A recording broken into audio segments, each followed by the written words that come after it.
Okey, kau tahu kenapa dia boleh naik? Yes, so cuba you undur sikit dan kasih miring dia sikit lah.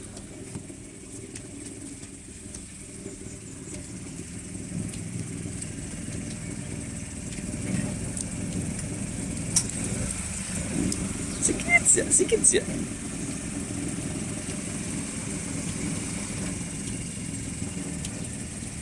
Okay.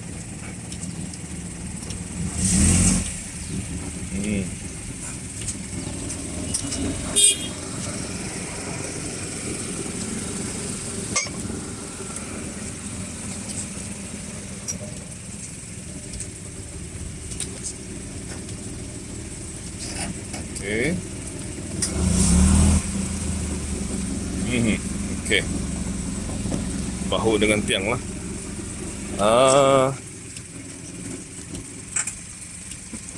Kasih lurus tayar tu lah.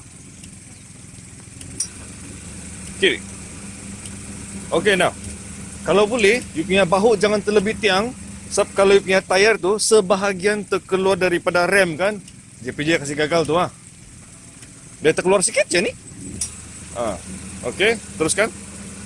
Dan sambil kau maju, kau kasih lurus tu kereta.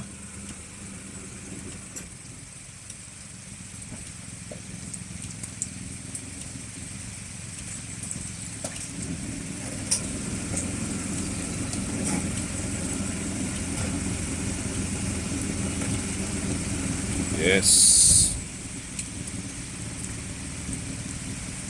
Okay. And then tiang barisan merah. Okay. Anan.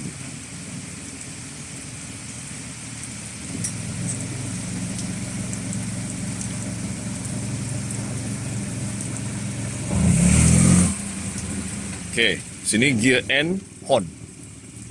Yes.